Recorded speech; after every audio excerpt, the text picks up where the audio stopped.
Non, non, non, non debemos decir aos que minten por oficio a verdade, soy a verdade. Na terra na que vivimos a verdade, soy a verdade. Na terra na que nacimos, labrada en perros de lume, nacida en verde canejo, a verdade, soy a verdade.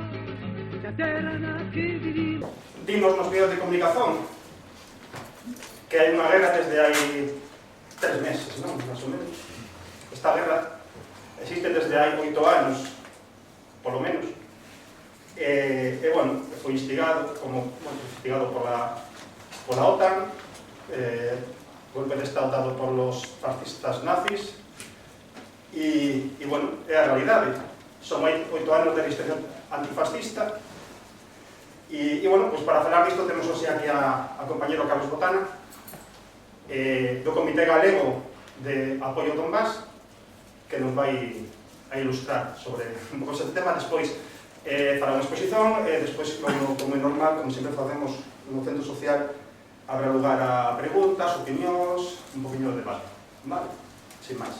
O Comité Galego de Apoio Donbass é un conxunto de persoas que pensamos que exactamente así, que nos asociamos para organizar este tipo de cousas e para poñer o foco da atención sobre unha perspectiva que está deliberadamente ocultada hoxe máis que nunca, porque o que levamos visto desde que comezou a operación rusa é unha das maiores campañas de monolitismo mediático que se levan visto desde a queda do mundo. Non hai lugar a máis mínima disidencia con respecto a absolutamente ningún tema. Os que teñan o máis mínimo que ver coa situación nin do Donbass, nin de Ucrania, nin da OTAN, nin de nada. Iso está tendo unha serie de connotacións, ten repercusión, ten ecos en outros temas, como pode ser a cuestión da OTAN, que está a punto de celebrar un cumio aquí no Estado español, vai a facer o seu cumio en Madrid, e as forzas antisistema, disidentes,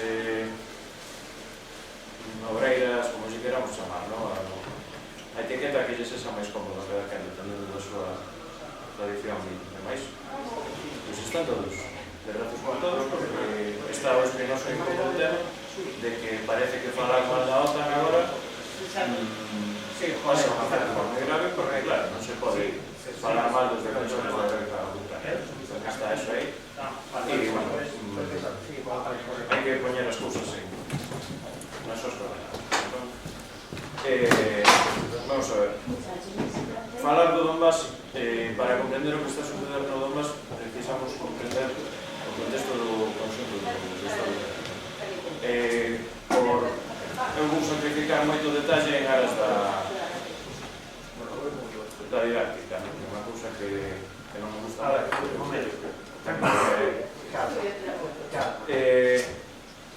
básicamente a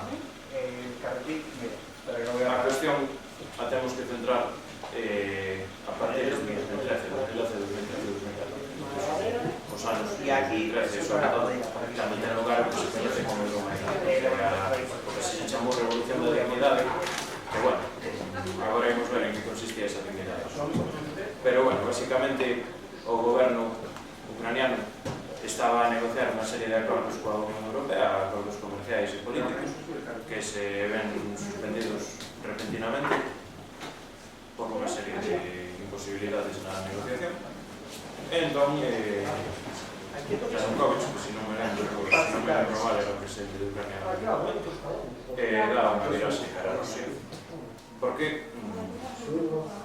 Por unha cuestión lógica, porque os actores cos que Ucrania pode negociar son a Unión Europea nula, pero se non me dan cancha por aquí, pois non dará. E os sobre de equilibrios, que, bueno, era o que era. Entón, a raíz desta virase cara a Rusia, ten lugar o que se calificou nos medios occidentais como protestas europeístas e demais ali en Kiev e todo isto. Bueno, se apañan con as bandeiras da Unión Europea, moi bonito todo isto. E non tardan en eu estou facendo un repaso moi grosero, se despois no turno de debate se poden apuntar as cousas. Non tardan en desaparecer ou en pasar a segundo plano as bandeiras da Unión Europea e empezan a aparecer sospechosas bandeiras con unha simbología que a algúns resultaba extrañamente familiar. Xa non era as runas e ejes das SS, pero bueno, eran así unhas cositas que apuntaban maneras, non? La runa odal e todo eso. Entón, bueno, a cruz solar, non hai esvástica, pero hai cruz solar, non? Entón, bueno, vale. E despois tes Travisectos, o sector derecho, con retratos de bandera, que non pode ser colaboracionista nazi. Ti lle preguntas a un nacionalista ucraniano e o que che van a decir é que efectivamente Bandera non era un colaboracionista nazi, que, bueno, era un poquinho así, nacionalista, filonazi, pero, bueno, non era nazi. Pois sí que era, hai que dicir, era un colaboracionista nazi. E iso é o que se empeza a cocer ali en Kiev, na rúa, non? E empezan a tomar o protagonismo, ademais de Travisector, que é un pouco máis radical estéticamente, é o que máis obsceno resulta para a vista do espectador occidental, non? Pero Svoboda, por exemplo, que é moito máis suave aparentemente na súa estética, é un partido fascista. Aquí non vale, hai que abandonar, en aras do pragmatismo, hai que abandonar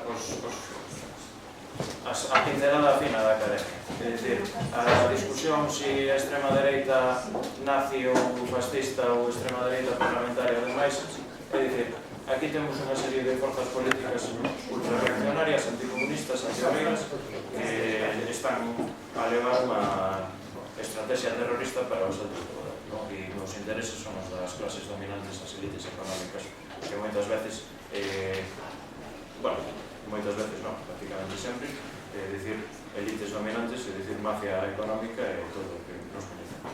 Entón, bueno, ese é o clima de Ucrania, é dicir, a toma do poder por parte de unha serie de sectores ultranacionalistas que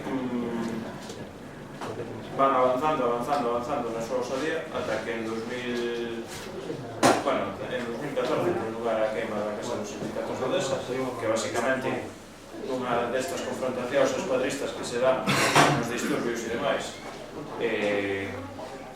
un grupo de militantes de esquerdas, rapaces de mocidades comunistas, sindicalistas xa tal, se refuxian no edificio da Casa dos Sindicatos de Odesa e os nazis os que estaban por ali, heroicos combatientes pola Unión Europea, lle prenden a casa e matan aí, queiman vivos a todos os que estaban dentro. E se algún consigue escapar, pois lle pegan un tiro na nuca. E isto hai que dicilo con toda a crudeza, e vou dicir cousas que son moito máis crudas, pero hai que dicilas porque na televisión o que se nos está a vender é un relato de nais aflixidas que choran pola partida dos seus fillos a guerra heroica de defensa de Ucrania, pero aquí se estaba matando peña hai 8 anos na Casa dos Sindicatos de Odesa, non? E non é un episodio illado, non é un feito histórico, é unha tendencia, é un proceso, porque en 2015 dase algo que é a prohibición do Partido Comunista, que, bueno, decir prohibición do Partido Comunista é inexacto, porque aí sempre hai moitos partidos comunistas que se superpoñen e demais, prohíben todo, non vai a ser, e, bueno, si podería parecer que, bueno, claro, que os momentos de revolución sempre son, sempre exaltanse os ánimos e hai excesos e demais, e, bueno, vea que é un proceso pola democracia, entón os malvados comunistas hai que someterlos e poñerlos a raya. Bueno, é unha tendencia, insisto en que é unha tendencia, porque este ano se prohibiron, consumouse isto, e se prohibiron todos os partidos da oposición que eran verdadeiramente de oposición, non? Coa excusa de que eran partidos prorrusos, pero vamos a ver, prorrusos poden ser a plataforma de oposición pola vida, que eran conservadores ortodoxos, próximos ao que sería Rusia Unida de Putin, non? Ou pode ser o bloque de oposición, que era máis ou menos o mesmo que o anterior, pero, bueno, con discrepancias mínimas, poden ser prorrusos, ou pode ser prorruso un partido que se chamaba Estado, non? Pero a min que me explique alguén, partido de Shari. Quen é Shari? Un blogueiro friki que hai ali liberal, que non coñece ninguén, lo prohibimos. E ademais nos medios occidentais, para deturpar máis o rollo, isto é un detalle gracioso que non ten importancia, pero é divertido. Partido de Sarí é un tipo, é un señor, é o apellido dun señor. E nos medios oficialistas occidentais se chaman a eso Partido de la Sharia. La Sharia da lei islámica. Entón, claro, que estás lendo eso e dices, joder, normal que lo prohíban. Facedes ben, porque, pois non existe o Partido de la Sharia, existe o partido do tal fulano este que se chamaba Sharia. E, bueno, así prohibiron o Partido Socialista, outro partido que se chama Socialistas, Partido Socialista Progresista de Ucraína, Unión de Forzas de Esquerda, Oposición de Esquerda, Partido, Bloque Saldó, que ese sí que é o único que podemos dicir, vale, e que o tal Saldó, cando en Kharkov, isto entraremos despois, cando en Kharkov se intenta proclamar a República Popular de Kharkov, o tal Saldó é un tipo que desempeñou cargos, non sei se foi alcalde ou non sei que, agora mesmo non me lembro, pero bueno, foi unha figura prominente desa República Popular, non? Entón me podes dicir, vale, pois este é un cabecilla agitador prorruso, temos que metelo en vereda, vale? Pero é que non tiña nin a máis mínima representación, é dicir, é un partido que ninguén, este home, cando rematou o meneo, xa se encargaron de facer limpeza ideolóxica en Kharkov, porque este home non se comía un colín, vamos, pois tamén o prohibimos, non vai ser. Entón, eso é a tendencia, é dicir, non son fitos, e non se pode intentar meternos a nosa bola, e perdoade que falei dun xeito tampouco técnico, pero penso que para falar con correccións está nos medios da TVE e todo isto. É dicir, nós non somos imbéciles, nin nos supamos o dedo. Non é que nunha loita heroica pola defensa da soberanía ucraniana se den unha serie de excesos ou de fitos. É unha tendencia. E é unha tendencia que dura desde 2013 e que chega ata hoxe, neste proceso completo. Pero ten antecedentes e ten consecuencias a posterior. Por exemplo, en 2012 dase un intento xa antes de 2012, antes do Euromaidan. Ainda que, bueno, xa estaba todo na cazola, non? Pero dase un intento por derogar unha lei que eles, os sectores da extrema dereita ucraniana, aducían que era anticonstitucional, e unha lei en defensa das linguas cooficiais. Unha desas linguas cooficiais é o ruso, que é unha lingua que fala un porcentaxe altísimo da población. Non sei, non vou inventar unha porcentaxe, porque tampouco estou aquí para eso, pero o secreto da, non sei, se non é máis do 30% ou do 40%, a Corea é totalmente inventado, que non sei que inventei. Pero, bueno, entón, intentaron derogar eso, e non lle saiu, porque ainda non estaba o clima para facelo. Entón, en 2018, cando xa tiñan todo o golpe consumado, pois o fan, linguas cooficiais totalmente perseguidas, e unha desas linguas cooficiais, xa vos digo, non é unha persecución de minorías tan ínfimas que pola súa escasa capacidade numérica pasan desapercibidas, é dicir, é unha tendencia ampla que atenta contra un amplísimo porcentaxe da poboación e que a xente mira para outro lado. E non se trata exclusivamente dunha cuestión cultural, porque os feitos culturais, é dicir, a lingua ten importancia pola xente que se sinte parte deso. É dicir, a min me dís, bueno,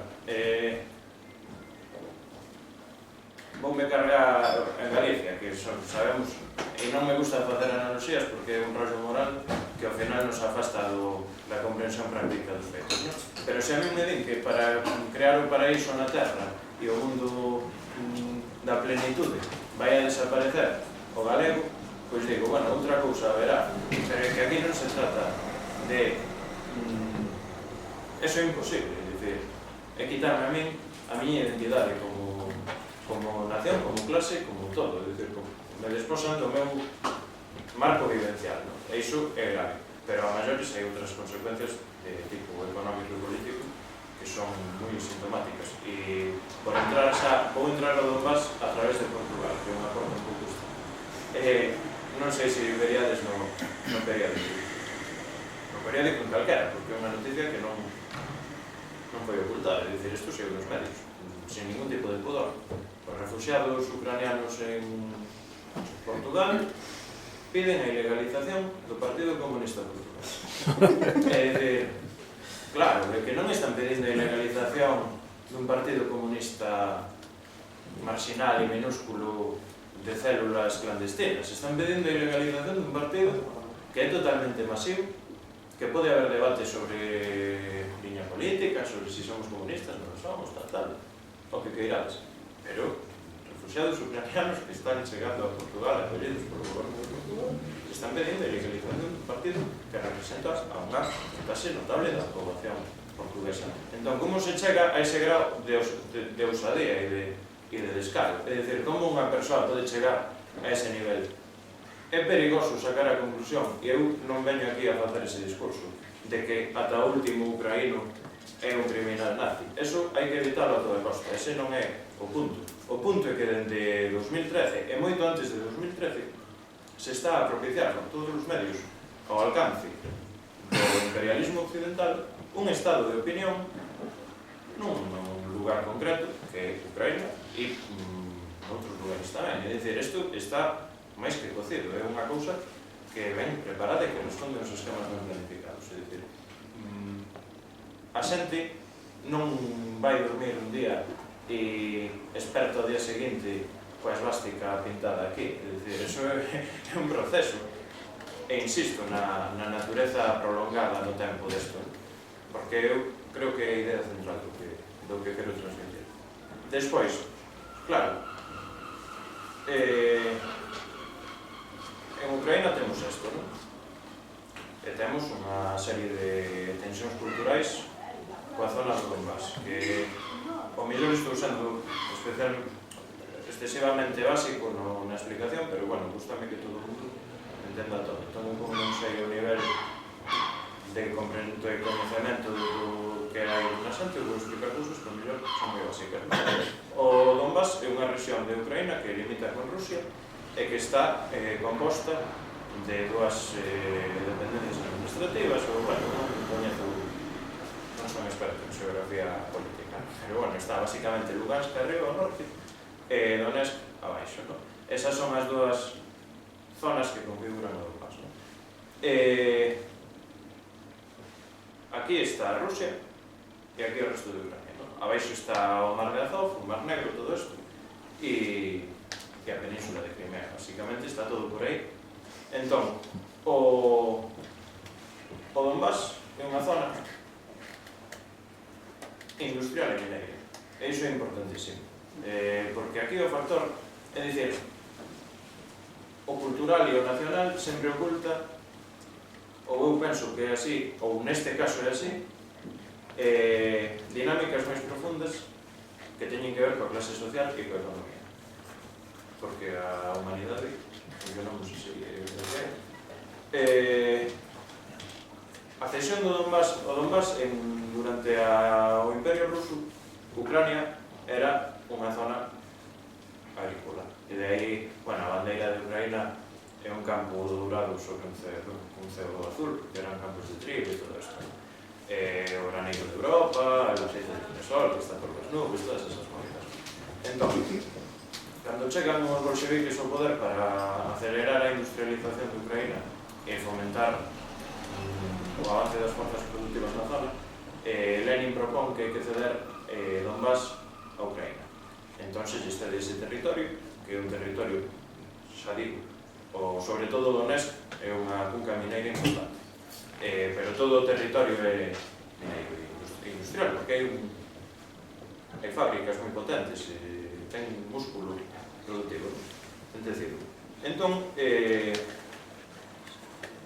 se lle cede antes da guerra civil rusa, creo, sino que é que aí non, creo que non, creo que despois da guerra civil, pero bueno, en vida de Lenin el fai esta proposta e se lle cede. Antes da cesión, a propaganda soviética soviética, non zarista, porque os zaristas poden falar de todo o imperio como Rusia, porque teñen ese rollo totalizador de supremacía cultural da nación rusa e demais.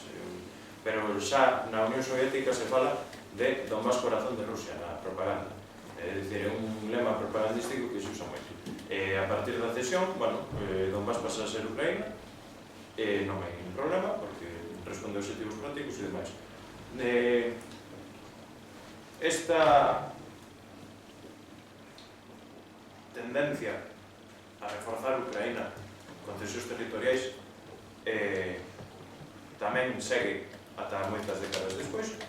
En 1939 se cede o que ata entón era a Galicia polaca, que é Ucrania occidental, se lle cede a Ucraína. Entón, nas unha serie de expansións territoriais auspiciadas polo goberno revolucionario soviético. Vale, entón, que pasa aí?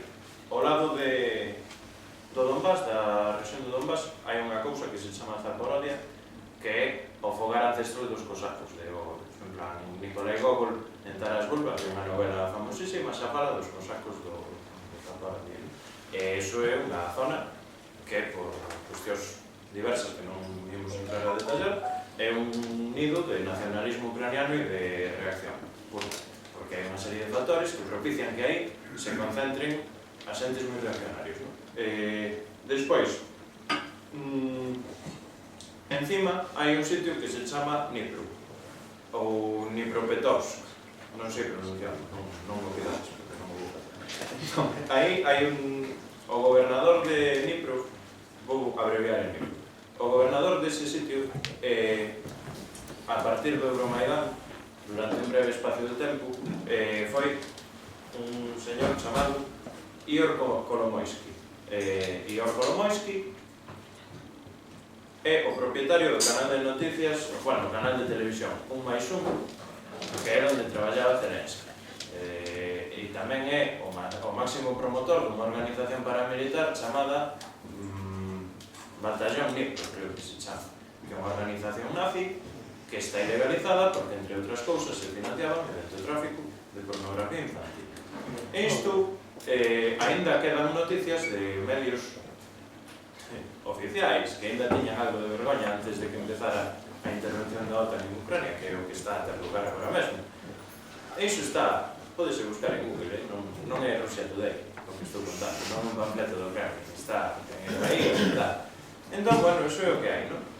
Esta peña que é nazi, o tal Ihor Kolomoisky, é de ascendencia xudía.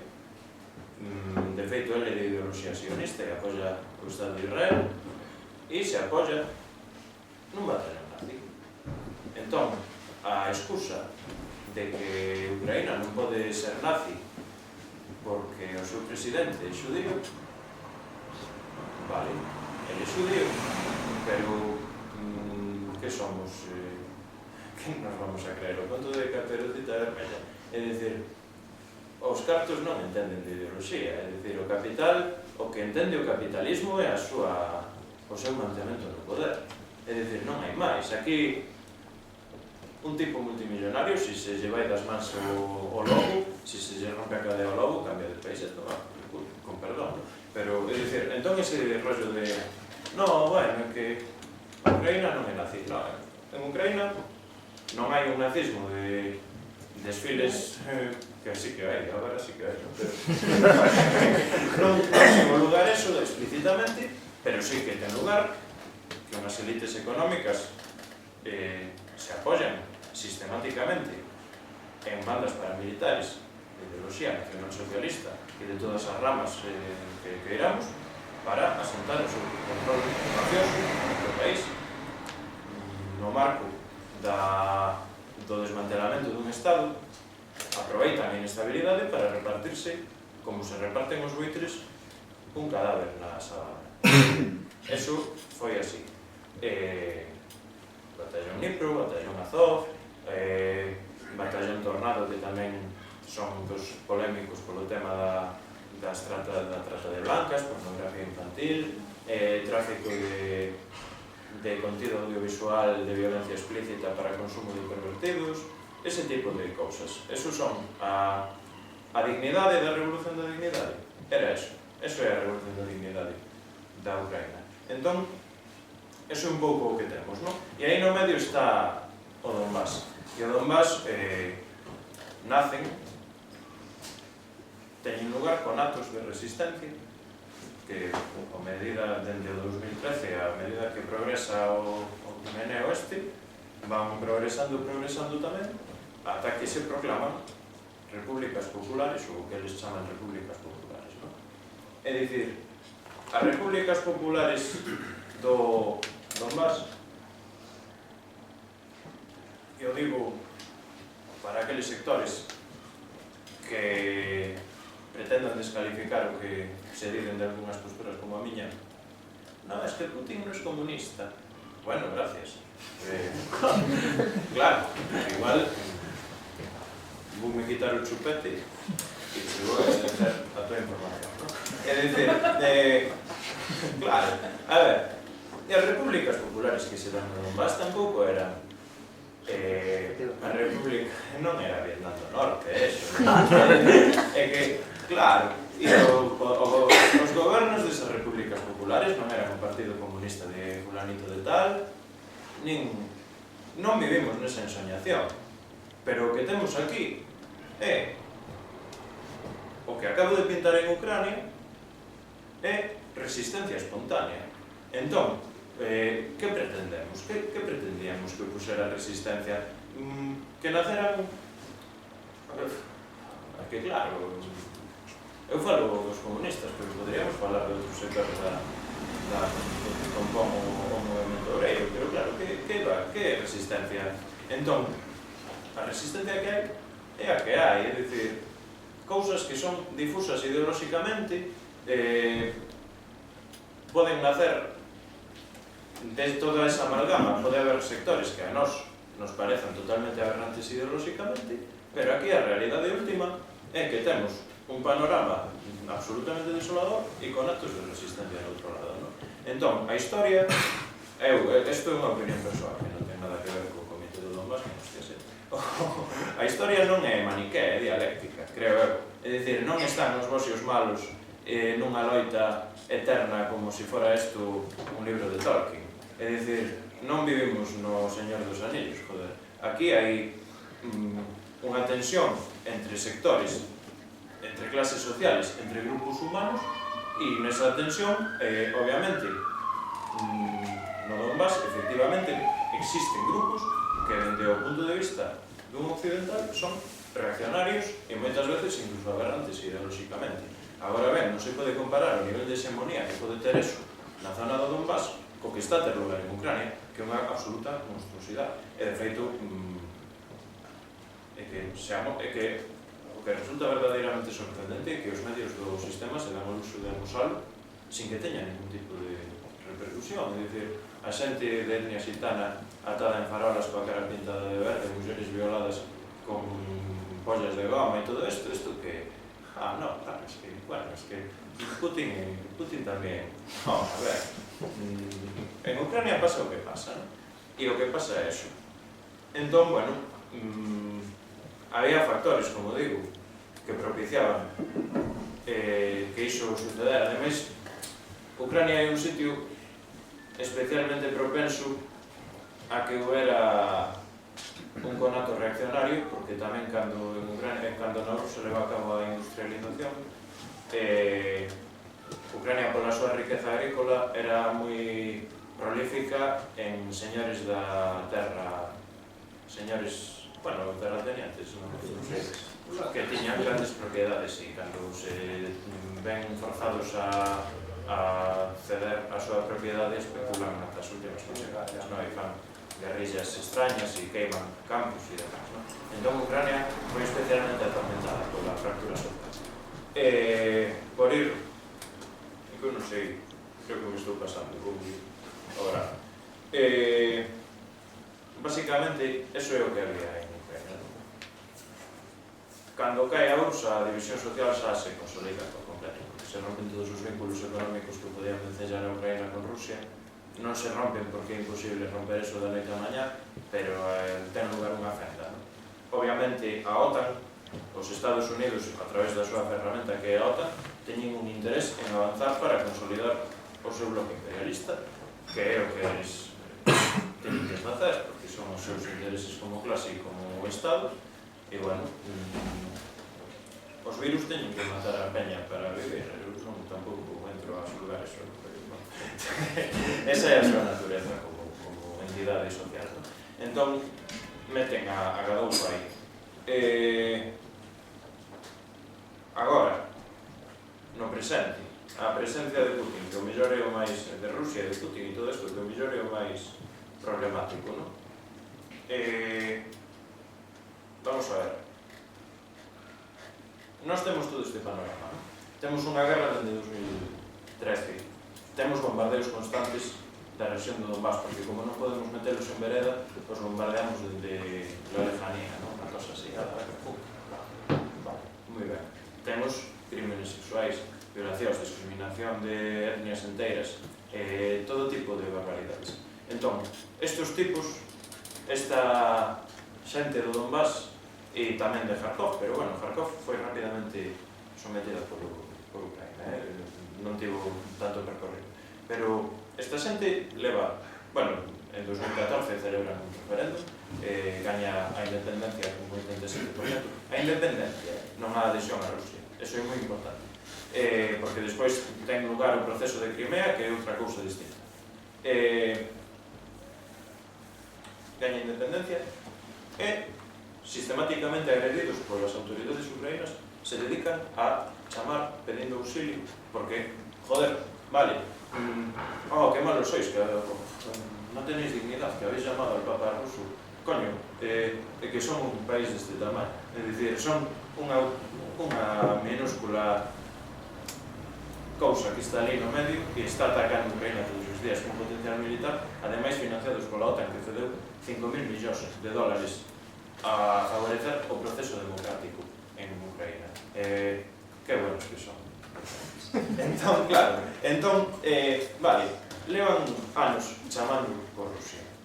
E aquí, en Occidente, había unha esquerda, bueno, un campo progresista, solidario co Donbass, eminentemente solidario co Donbass, porque sempre é moi fácil ser solidario cos mártires, porque como non molestan, porque están mortos e non poden parar, bueno, vale, pois, pero iso tamén o fai o catolicismo do fai milenios.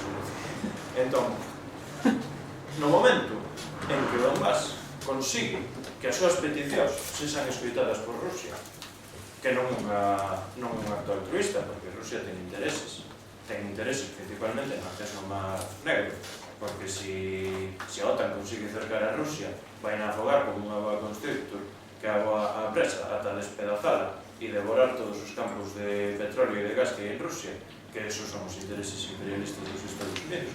Cando Rusia accede a axudar ao Donbass e manda tropas, primeiro, decepción por parte dos occidentais, porque os occidentais pensaban que Rusia era unha cousa infalible e que Rusia iba a entrar e que iba a bombardear todo o país e iba a quedar Ucrania reducida a escombros en 15 días.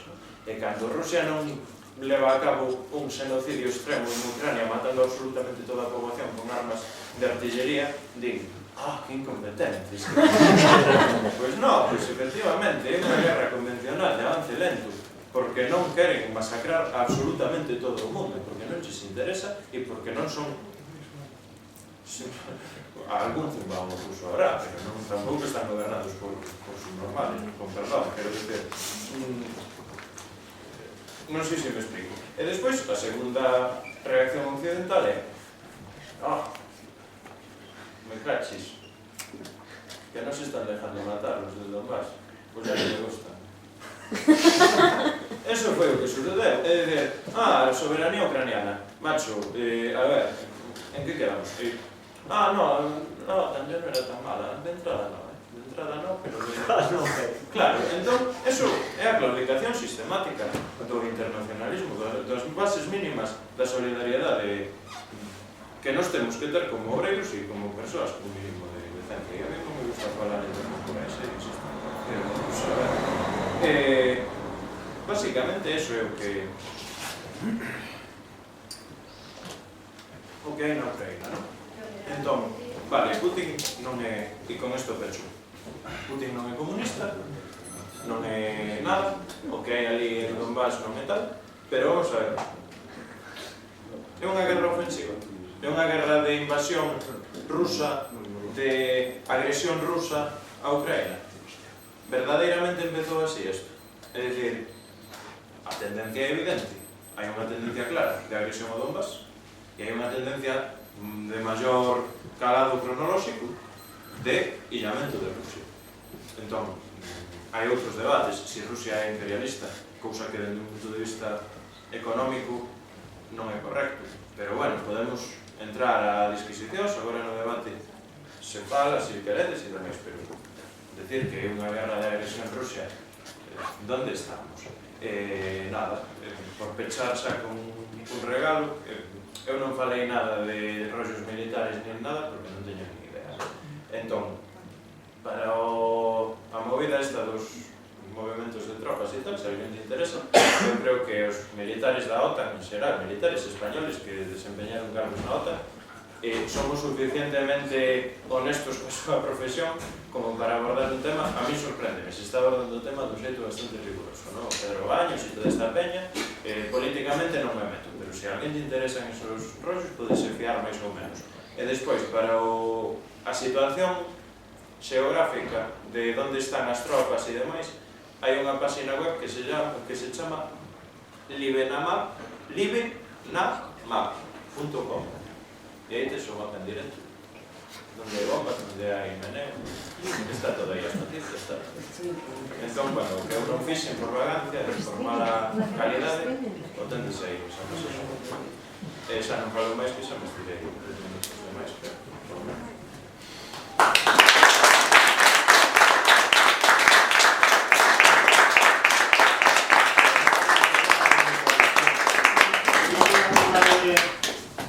Unha turna de intervencións, quen queira falar, que Sí,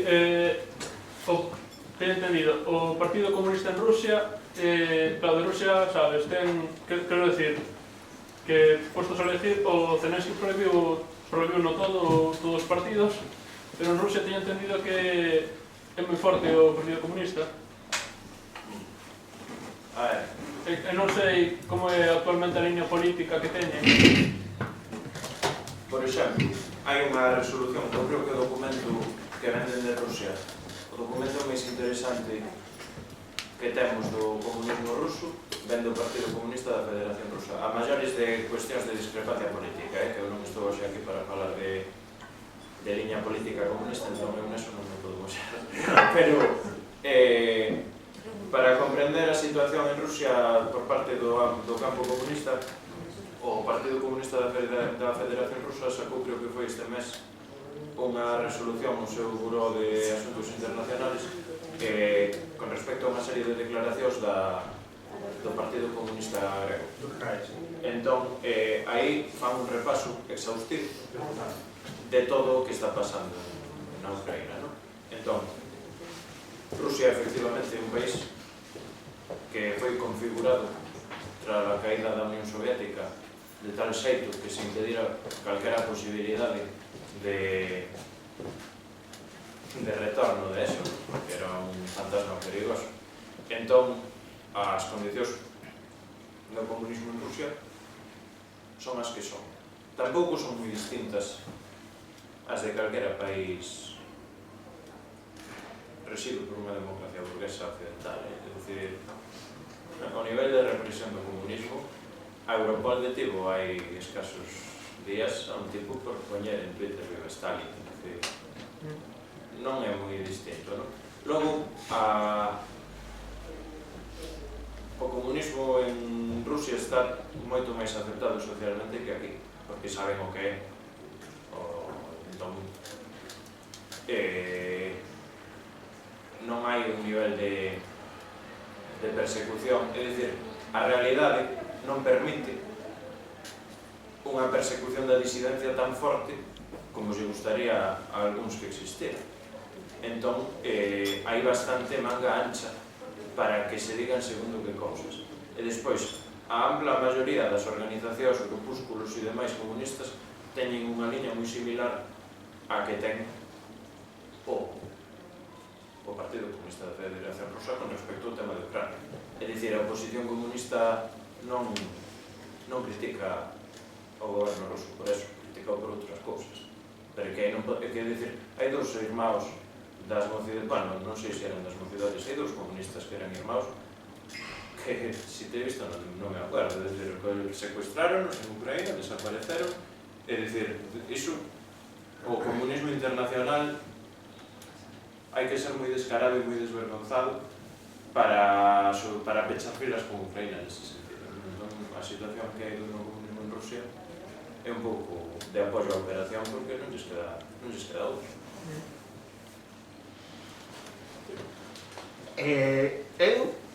Bueno, vine a charla, aparte porque me interesa, porque a ver se me pode solucionar unha gran contradicción política que ao longo dos tempos foi sendo no meu interior, que es con lo que se pode llamar los refugiados ucranios e coa xente de Ucrania que está padecendo esa población civil que está padecendo, bueno, eso. Entón, eu teño unha pregunta, reflexión.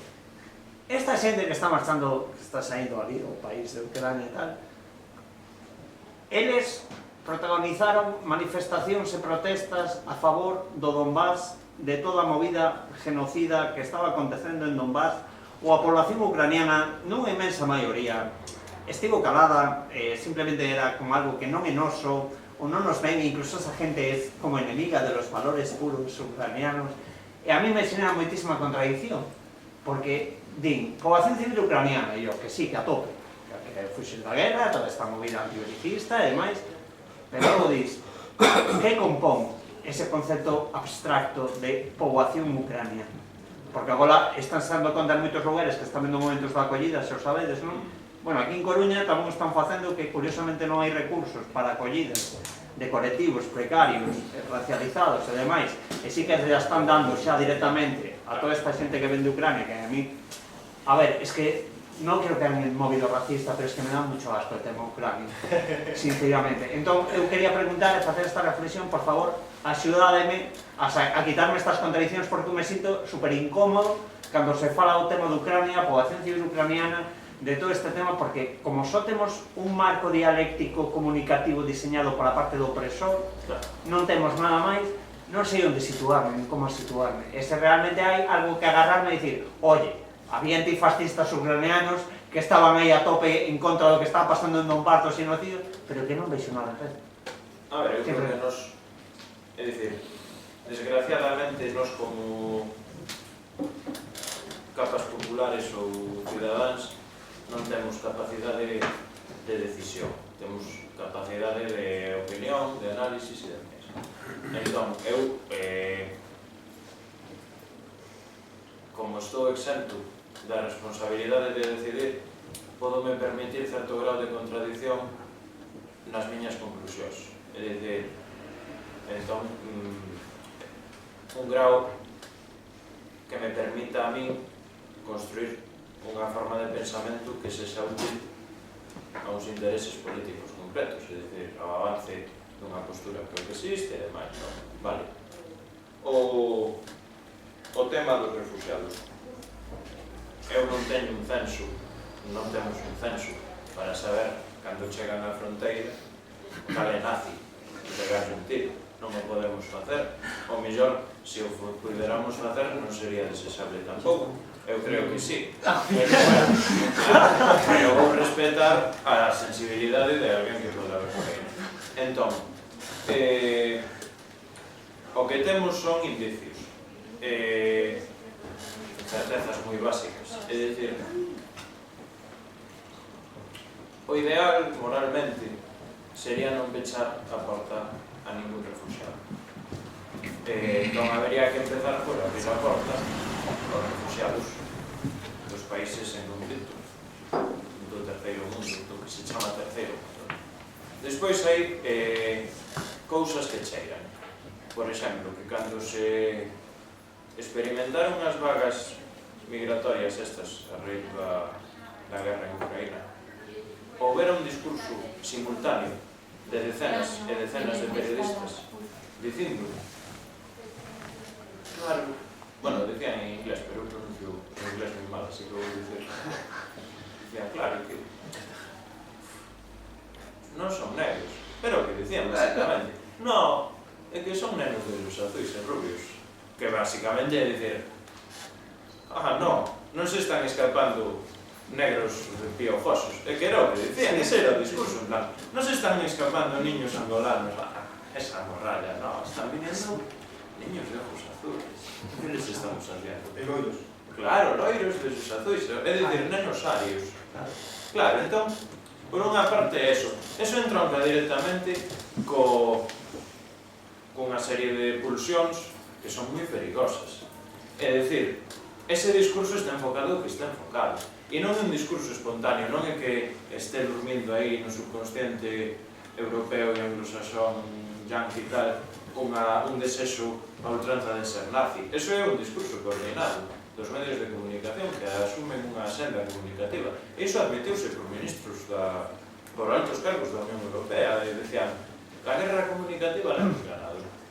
Eso díxose así. Entón, ese discurso formaba parte dunha estrategia bélica, un conflito militar que se traslada ao eido comunicativo. Entón, eso por unha parte, con respecto aos refugiados ucranianos. É dicir, eu reclamo que non se priorice o ucraniano porque os argumentos detrás de priorizar eso son extremadamente perniciosos. Non perigosos, son deliberadamente malintencionados. Entón, eso é o primeiro. Despois, os feitos son os que son, é dicir, os portugueses que están en Portugal están pedindo a ilegalización do Partido Comunista. Entón, non se trata de que na porta fagamos un test a ver cales veñen maleados e cales non, é que a poboación ucraniana foi sometida a un lavado de cerebro, un adoctrinamento que durou décadas e que xa ven de antes da caída da Unión Soviética. É dicir, a predisposición da opinión pública para que se chegue a certo punto ten que atravesar un proceso de evolución. E o proceso de evolución da opinión pública levouna ao que está sucedendo agora. É dicir, para que a Alemania nazi despertase un día facendo o saúdo romano, hai que chegar a esa conclusión. E entón, claro, decimos, as conclusións que sacamos son non lle podemos botar a culpa aos povos das maquinacións que foi a elite económica e a burguesía. É dicir, as clases populares non teñen a culpa das embestidas da reacción. Eso é o primeiro. Teñen responsabilidade a veces. E hai que... Nos temos que empezar a ser conscientes das nosas responsabilidades. Pero non podemos criminalizar o conxunto da poboación ucraniana. Pero o que hai é o que hai. Tampouco podemos romantizarlo. Entón, eu o que digo é moi probable, a luz dos feitos, que a eminente maioría da poboación ucraniana que ven a Europa teña unha tendencia política un poquito de derecha. É moi probable que os gestores de eso sexan así, un pelín tal. Entón, claro, joder, cierran as fronteras tal, pois non, tampouco, sabes? Pero bueno, eu podo me sentir cómodo defendendo o telón de acero, tamén me podo sentir cómodo defendendo outras cousas. É dicir, non me supón, é dicir, hai niveles de contradición que estou disposto a asumir. Do mesmo xeito que estou disposto a asumir que se veñen os ucranianos, pois tampouco é que... Eu creo que non lles hai que pechar a porta e matalos de fame na fronteira, pero se me dis que por contención antifascista hai que facelo, pois se fai punto. É dicir, despois cada quen en base ao seu carácter, eu a conclusión que saco é que hai que darlle axuda aos seres humanos que fusen do conflito. Pero se cada quen en base ao seu carácter que saque as conclusións que queira, que faga un análisis político. Pero os feitos son eses. Entón, eu máis algo deso non se podo clarificar, porque xa bastante. Eu sobre o tema refugiados eu faría un apuntamento, quero dicir. Antes disto, del 2014, falaban de 2 millóns de refugiados en Rusia e en Polonia. En Polonia daquela non eran refugiados, eran inmigrantes ilegais. Que pasa? Pero esta peña estaba fuxindo da guerra. E, lóxicamente, hai nazis, lóxicamente hai fascistas, lóxicamente non todos son fascistas. Porque, lóxicamente, cando a unha nai, a unha boa, lle mandan o seu neto á fronte, nun exército que é inexistente porque era moi fraco, teñen detrás a uns nadis organizados que teñen Azov, pois se fuxen e van a retagarda para matarnos. Home, dentro deses refugiados tamén haberá desa peña, non quero dicir. Simplemente apuntar iso. Sí, pero ademais o que dixe interesante, porque eu creo que hai outro exercicio que nos temos que empezar a facer, non? É dicir, hai que desterrar da nosa caixa de ferramentas mental o pacifismo de patacón. O pacifismo xeral, non? Sí, eso non vale para nada, porque o enemigo non é pacífico. E hai que falar de enemigo, hai que falar de loita frontal, hai que recuperar a terminoloxía viejuna, esta rancia. É dicir, que sí, que está moi pasada, porque claro, Fukuyama, el siglo XXI. Moi ben, é dicir, hai un enemigo, pero non un enemigo da nosa clase, nin do noso povo, nin hostias, hai un enemigo dos intereses xerais da humanidade, joder.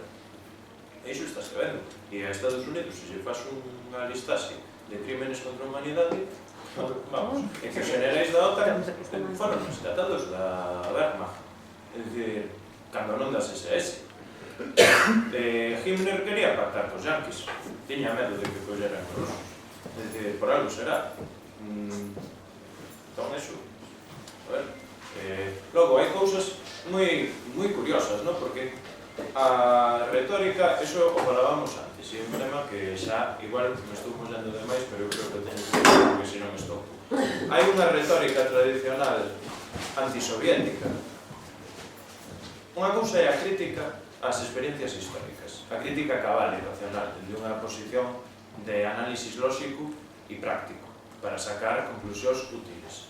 E outra é o conto de terror, que é incitar ao pánico para que a xente actúe como putas cabras. Entón, como vamos loquitos, venga, viene el que non está loquito e nos lleva por la vereda, joder. Entón, o relato antisoviético, que é un conto de meigas e de vampiros, fala de cousas que se repiten agora sistemáticamente como ecos, non? E é o que dicía Marx, de que a historia primeiro é unha gran tragedia e despois é unha ridiculez ou unha cousa ridícula, non sei como dicía, me da igual. Entón, a masacre de... Cal foi a masacre esta ucraniana? É que non me lembro do nome. Odessa.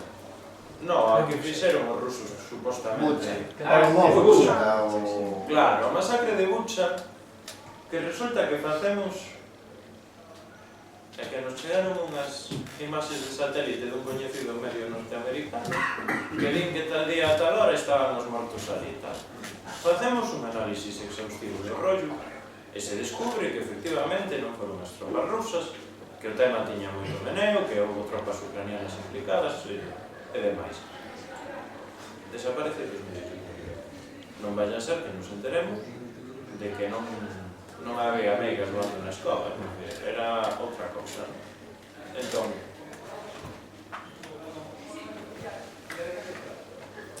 é que, bueno, igual sei, non creo que se xa un público agresivo como para poñerme unha demanda por isto que vou dicir, pero a construcción ideolóxica e narrativa é moi similar a que fixeron os nazis para justificar a invasión da Unión Soviética.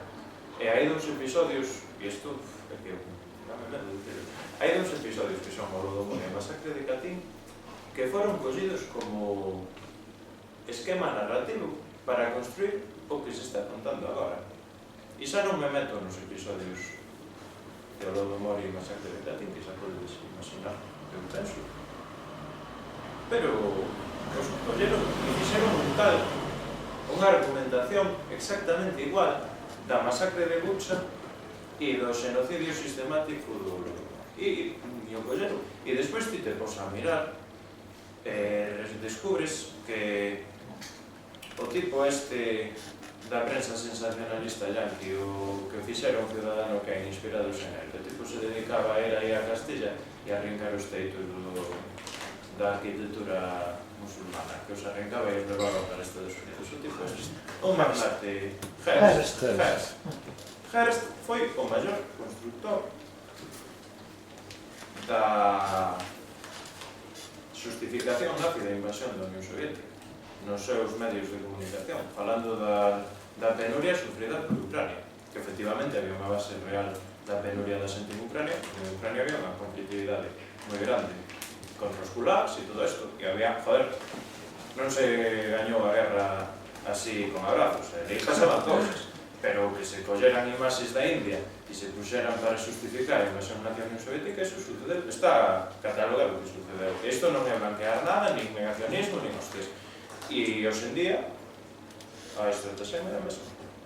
Entón o rollo este pacifista de que nos pegue, nosotros non podemos permitirnos el lujo de mancharnos las manos.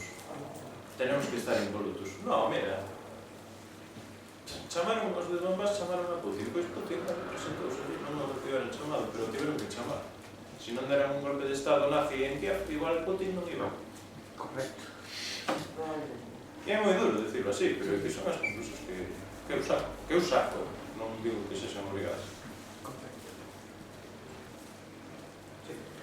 Bueno, eu só quería facer así unha reflexión conxunta sobre o que falabas antes, non? De que Putin non é comunista. Para marcar un pouco a liña de defensa do Donbass ou de apoio ao Donbass, porque hai como unha dicotomía que te din, pero se non apoias a OTAN, entón que apoias a Putin. E entón hai dúas versións, que Putin é comunista, con toda esa propaganda antisoviética e anticomunista que eso supón, no? De o logro que mata nenos e tal. Ou tamén hai a versión de Putin é fascista, tamén. Sí, tamén. Hai as dúas versións. Que ao final é o mesmo. Entón, se non apoias a OTAN, ou apoias aos comunistas malos outros, ou aos fascistas malos outros. E ademais que os do Donbass non son comunistas, nin son tan progresistas, non? Claro. É unha cosa que a mí me sorprende que, por exemplo, para apoiar a Palestina, os palestinos tampouco son comunistas. Quero dicir, e non é ou apoias o terrorismo islámico de Hamas ou apoias os Estados Unidos. Non se dan esas dicotomías. En cambio, neste caso, parece que tes que estar ou con un ou con outro. Non hai un camiño intermedio. E parece que non se chega a xente a ver que non existe esa dicotomía, que non existe tal dicotomía, que nos estamos noutro campo de traballo, non? Entón, a mí me preocupa iso, non? Que non estamos sendo capaces, bueno, é prácticamente imposible, non? Porque a censura e o control dos medios é prácticamente imposible. Pero sí que vexo iso como preocupante, porque nos están pintando a Putin pois como nos pintaron sempre a Saddam ou a outro, non? Un tolo, que non sei que é comunista, que é fascista, según nos conveña. Pero para mí sería importante conseguir pois o que se conseguiu con Palestina, dicir, pois o que está habendo é un abuso de poder, unha persecución a unha población por ser como son, e nós temos que lutar contra iso e punto. Independentemente de que esa población sexa comunista, non comunista ou o que sexa. É que, por exemplo, aquí o problema que temos en Occidente é que a xente máis implicada no asunto de andar seguindo o conflito e tal, adoita ser xente de militancia política, que ten unha militancia política, ou xente que está próxima a ideas comunistas e demais, porque a ofensiva anticomunista que se deu en Ucrania foi moi forte, non? Entón, a algúns nos resultou especialmente, e eu falo como comunista, confeso, é dicir, a mí resultou especialmente escandaloso eso, e de aí que me interesara. Pero que hai cousas, é dicir, a cuestión dos xitanos, por exemplo, é que é unha reivindicación do conxunto da poboación. Tamén eu creo que a defensa dos colectivos ideolóxicos é importante que sexa asumida polo conxunto da poboación. Pero é que hai cousas que son tan evidentes que firen a sensibilidade. Eu donde sí que vexo que hai moita propensión a cuestionar o discurso do sistema é na factura. Na factura que chega a casa a fin de mes. É dicir, ao conto de que sube o gas porque Putin está pechando os grifos, eu atopei a moi pouca xente que creera niso. É dicir, o mellor é que eu vivo nun mundo encapsulado, pero eu creo que eso non o cree nin o que a súa manteca. É dicir, a xente non se cree esas cousas. Entón, eu creo que sí, que o apunte que faz que non o que temos que conseguir é centrar o foco en como ataca eso aos nosos intereses inmediatos como persoas, máis que... Pero sí que é certo que cando se pon a situación precisamente pola especial implicación dos comunistas en todo este meneo, escora o rollo Pereira. Pero bueno, sí que hai que revisar eso. Como crítica e como... Sí que... Bueno, respecto ao que acaba de decir ela, creo que ao final nestas conversas sempre se reduce todo o mesmo, que é o que estabas falando ti de Bucha, levando para atrás. Porque a xente que compra as mentiras de hoxe é xente que compra as mentiras do pasado. Ninguén que comprende o pasado, o sea, comprender o pasado e comprender o presente. A xente que compra as mentiras de Bucha en Ucrania é que sigue comprando o Lomodor. E non hai que volver tan atrás. 10, 20 anos. Ti falabas de copiar Katyn. Joder, os francotiradores do Maidán foi un guión calcado dos de Dara no 2012 en Siria, dos de 2002 na Ponte Llaguno en Venezuela. A xente que sabe eso non compra isto. Entón a censura do discurso hexemónico, vale, iso hai que admitir, hai que dicir, vale, este é o que manda. A xente que compra eso é xente que todavía non aceptou, o sea, que ti como se lle quitaras o chan. Dixe, como van a estar mentindo en todos os medios? E a min, síntome responsable cando escrito falar a xente, e non podo. Pero é como lle se quitaras, non teñendo de facer pé. Entón hai que, non sei, creo que todo se reduce sempre a iso. E logo, respecto do que falaba antes o compañero dos refugiados, que apuntaches ben que van reclutados obligatoriamente no leste. Se non van ao frente, cárcel ou execución. Pero xa antes da operación rusa, xa iban reclutados obligatoriamente. Igual non era execución, pero era cárcel, se non ibas ao frente. Que non son os refugiados ao final? Estáse falando de países que son xente adiñerada. O sea, xente que pode pagar na fronteira para escaparse. E hai de todo. Hai xente que tamén é de clase máis desfavorecida. Ás veces, bueno, enlazando con a censura xa me cae. Ás veces colase cada mil unha chispa de verdade nos medios sotanistas. Ás veces. Eso non significa que os leales, pero... Houve unha entrevista a unha chica ucraniana que vive en Coruña.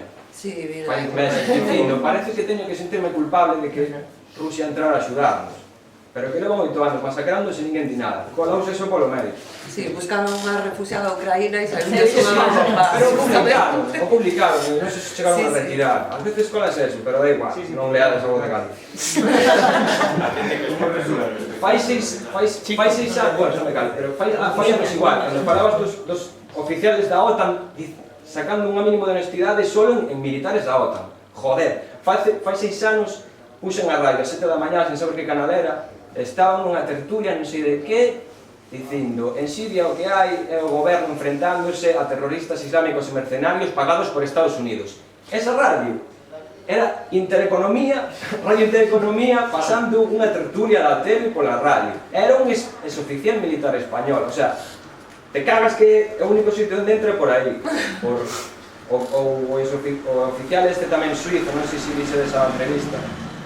A semana de empezar a guerra hai unha entrevista a un oficial da OTAN suizo, por ese oficial. Explica paso por paso dicindo Rusia está atacando exclusivamente objetivos militares, non está atacando reservas de auga nin de enerxía, que é o primeiro que falla a OTAN, non está barrindo. Bueno, ao final que temos que ir a falar con Pedro Baños. Non me jodas, pero... Pero iso tamén dá sinal de que a OTAN sabe o que está facendo. Pero é que estos son oficiales, é como digo, eu sei un traballo desto, eu como un embajador dicindo, estou jubilado, podo falar a verdade, non? E mentres tanto, en 2015, discutindo con xente da vanguarda comunista do Estado español, dicindo o do Donbass é un conflito interimperialista. Todos os cojones, é un conflito interimperialista, aí os comunistas, a nosa postura non, é outra, temos que apoiar.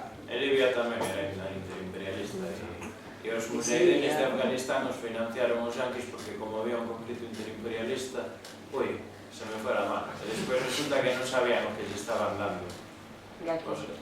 Lle fixeron Rambo enteira dedicada aos talibáns e resulta que non sabían o que estaban facendo. Na guerra dos Balcáns non sabían o que pasaba ali. A OTAN estaba matando familias enteiras e tamén é porque eran conflitos interimperialistas. Mira, perdona, ahora están vendendo, bueno, de fallanos, a cronoloxía de Afganistán ao revés. Están dicindo que a OTAN financiou os talibáns en resposta a unha invasión rusa. Foi exactamente ao revés. Rusia entrou para apoiar o goberno revolucionario afgán despois da financiación Estás dicindo non, é que agora están os mercenarios e os batallones fascistas en resposta á operación rusa. Están cambiando sempre a cronoloxía. Pero mira que agora estou enlazando o que estamos falando nos co que preguntabas ti antes dos refugiados. Eu pregunto, hai unha política migratoria totalmente descontrolada agora mesmo con respecto aos ucranianos en Europa. Está indo, que é unha queixa que hai por parte de organizacións de defensa dos dereitos da muller e do neno e demais, de que está habendo problemas de redes de prostitución e de trata de blancas porque non se está controlando o tránsito da xente e van furgonetas ali e levan a caña dun sitio para outro. E eu pregunto, todos os grupos de paramilitares, é que deixaron de ser paramilitares non significan que, claro, os grupos armados nazis de delincuentes e que ademais son delincuentes sexuais a maiores porque se financian con eso. Toda esa xente cando remate o conflicto para onde a van meter? Ou os matan a todos nun exercicio de eficacia militar nunca antes visto na historia da humanidade? Ou esa xente que os van a meter debaixo dunha pedra armados ata os dentes? A onde os van meter? E a guerra dos Balcáns apunta perigosamente cara onde van os tiros, nunca mellor dito. Mafia. Claro, e os refugiados que están pedindo en Portugal que se ilegalice o Partido Comunista Portugués, cando xa non sexan os que desertaron e sexan os outros, a ver onde nos metemos. Bueno, perdón, ahora sí que me cambio. Non, para o que queiras que eu fale, eu vos digo a turma. Para responder ao compañero sobre a contradicción sobre os civiles ucranianos, que se supón que son civiles da zona leste. Claro, ti dicías, pero que pasaron estes 8 anos? Que estaban facendo? Joder, nestes 8 anos, claro, caíamos morteros no Donbass, pero no leste, no Maidán, perseguiuse, asesinouse, encarcelouse a todo o que se oponía. Non tiñes que ser nin comunista, nin... Tiñes simplemente que non apoiar toda esa masacre. Entón, claro, eso é comprar a versión do discurso xemónico que di é Ucrania contra prorrusos. Non é Ucrania, é o bando do golpismo fascista apoiado pola OTAN. É como cando se di os yugures, non son os yugures, son un grupúsculo de talibáns financiados. É que sempre o mesmo, é identificar o bando, o sea, o bando da OTAN como non é todo o povo, é dicir, non, e dimos, cabróns, que estás dicindo? Que todos os ucranianos son nazis? Non, cabrón, estás dicindo ti. Todos os ucranianos apoian o réxime do Maidán. Danlle sempre a volta a tortilla. A mí dame ganas de marchar. Aí está, esa é a conclusión. Eso era o que quería preguntar eu, que dixo agora este rapaz. Falabas da resistencia antifascista en Donbass, en esa zona, no resto de Ucraina, que? Porque seguramente non foi un paseo polo parque. Bueno, eu vin nun medio oficial. Alguén habría que... Unha opinión de un tertuliano así que se escapou tamén, que dicía hai que pensar que Putin para o 50% da población ucraniana é un salvador, que os ven a salvar de un golpe de Estado. Dixo isto, así con estas letras, o sea, que tamén haberá unha grande porcentaje. Claro, é por esa xente que están aí dicindo, por favor, que nos quiten a esta persona. E despois o que dixeches tú antes, estos juegos, tío, de Putin es como... A mí non me interesa Putin, porque decir, hai nazis en Ucrania, porque falemos de... Pero nazis de... Por que estamos falando de cuánto nazi ou cuánto comunista es Putin? Dame igual. É que con relación a isto, por exemplo, toda a financiación que houve durante moitísimos anos sobre os movimentos de guerrilla, de onde ven, quen o financiou, por que se iban a entrenar exactamente a Ucrania, que ten moito que ver co que dicía él, con toda a financiación imperialista que venden de Estados Unidos, obviamente. É un campo de cultivo que traballaron durante 15, 20 anos e a día de hoxe a sociedade probablemente ten un concepto distinto ao que tiña fai 15 ou 20 e por iso tamén se puerden os movimentos antifascistas, cousa que temos que ter en conta tamén na nosa sociedade e no noso contexto europeo cómodo. Nos encontramos que chegan xente con unha determinada ideoloxía que ve normal exigir que se legalice o Partido Comunista Portugués e como somos todos buenos y nos portamos todos bien. Apelando a esa culpabilidade, o pseudocompasión de los cojones. Como los sionistas, ¿Qué igual. mierda es eso? Os movimentos como, por exemplo, Vox. Por eso están representados no Congreso. No, a verdade é que veñen manos... É un traballo de fondo. A mí fixome gracia o símil que fixo o compañeiro de é como se lles quitase o chame, non teñen onde poner o pé. E eu sempre digo, e non caerán, porque, joder, chegará un momento que terá que decir, pois sí, efectivamente, minten todos. Si minten con a factura, por que non mentir con... Pero non, porque tamén aquí o compañero decía que este discurso de no puede ser fascista o nazi porque es judío. Non é xudeu, é sionista. Quero dicir, para mí son dúas cousas bastante diferentes, quero dicir, non é o mesmo, tío. E é bastante compatible ser nazi con ser fascista con ser sionista. E no gueto de Varsovia, algúns dos monstruos máis grandes que houve Xudeus, no carallo. nazismo eran colaboracionistas que pensaban que iban a safar. Capos. Porque eran empresarios de calado e cando se constituiu o gueto mantiveron o seu estatus como clase dominante, pero era unha clase dominante dentro da... Claro. dentro do patio traseiro de tal, que é unha cousa moi similar a Portigil, Ucrania, pero bueno. Eso podedelo ver, se buscades sobre a función da, non sei ser un partido, pero o Partido Sionista en Alemania, hai unha diferencia entre xudeus que querían vivir en Alemania, xudeus que querían vivir en Italia, e os sionistas abogaban por crear un Estado. Entón, eso iba totalmente compatible co que defendía o partido nazi, que era, sí, fora daqui todos. E por eso foron colaboradores os sionistas. Está documentado, está a mítica medalla das vásticas da estrella de David. Por exemplo, Hannah Arendt, que era discípula de Heidegger, Correcto. e Heidegger, bueno, no, outro máis que nunca nadie es nazi. Nunca nadie es nazi. No, No, de verdad. ningún nazi, porque a la hora de la verdad nadie es nazi. Entón, a ver dónde están. Aí, Comunistas sí que son todos, pero nazis nin... claro, entón, Hannah Arendt, que era discípula de Heidegger, dicía que ela non era alemán porque era xudía. E como era xudía, non era alemán. Entón é a comprensión religiosa non, porque un alemán non é unha religión ser alemán, é unha comprensión puramente racial. O Estado de Israel, os rabinos máis ortodoxos do xudaísmo, Están en contra disso. é un pecado enorme porque non chegou o Mesías, joder. Entón, quen é o Mesías? Benjamín Netanyahu. Non jodas, tío, que cutre. Tanto horas de esperar e del templo destruído para que venga Benjamín Netanyahu. Entón, e cultural tampouco pode ser, porque un xudío de yanqui Non ten nada que ten ver. nada que ver, bueno, pode ter ascendencia polaca ou tal, pero joder, con sefardita destos, coño, ten que ver, é unha amalgama cultural. Entón, o único criterio unificador a nivel teórico é raza. É a raza. Entón, eles son o resultado en negativo, iso é un libro precioso en galego que é a violencia estudante, que fala de como a venganza como eixo de como compás, como mapa de ruta leva sempre a reproducir os valores do inimigo. Entón o Estado de Israel é o negativo da... É dicir, é o nazismo das víctimas do nazismo. E, joder, é jodido, porque son víctimas, pero tamén son víctimas. E despois o franquismo, a ver, o internacionalismo proletario que lle puxeron ese nome, non lle puxeron o apelido de proletario gratis, é dicir, hai unha razón. A burguesía tamén sabe ser internacionalista e sabe ser moitas veces mellor que calquera outro, porque son a clase social capaz de diseñar o sistema de opresión máis efectivo da historia. Entón, son xente moi lista.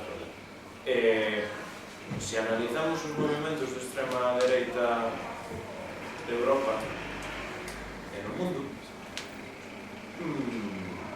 son a envexa da... É dicir, calquera centro social honesto e de esquerdas debería sentir envexa pola capacidade organizativa que ten esta banda de criminais, porque traen convidados yanquis do Ku Klux Klan a Barcelona, a Librería Europa, e charlas con el barrio e tal, entón é un rollo, buah, unha pasada. Son internacionais, non sei se internacionalistas burgueses, pero son internacionais e son hábiles na súa forma de traballar, porque como son despóticos, teñen o grau de disciplina máis grande que se desenvolveu ata agora, que é a disciplina burguesa de arriba abaixo. Entón non teñen a disciplina autoimposta que pode ter un obreiro cando se organiza, é unha disciplina despótica. Entón os señores milicianos, estos nazis pederastas de Azovstal, a ver a donde los meten, a coordinadora esa que teñen de nazis internacional, pagan as chamadas de teléfono, a ver a donde van a dar chamas e a ver que chamas dan. Vai ser divertido. ¿Cómo se llama? No, aquí no. No, ciencia social no. Non vimos máis, Con eso. Eso, alguén máis? Tú? Non, te pones a chaqueta. Alguén máis? No. A xente coa profundidade argumentativa de Zelensky e xudeu é a xente que di que Obama é negro. Sí. Sí, Xa está. Sí, sí. básicamente Acabou o é eso. racismo en Estados Sí, o Unidos. que lo da gracia hace como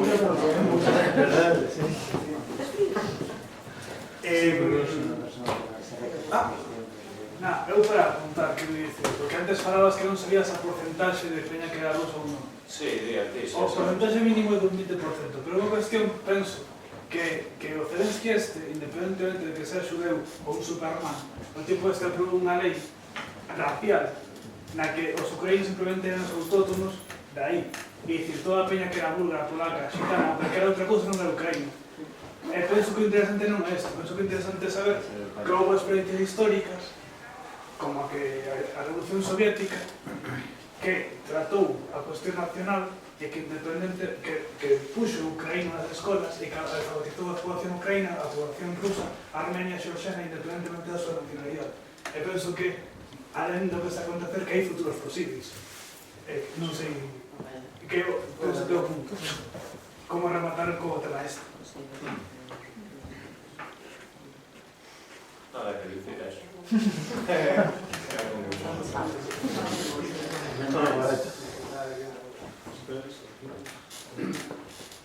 Bueno, pois nada, obrigados a todos. Viva un Donbass, viva Ucraína antifascista. Bravo!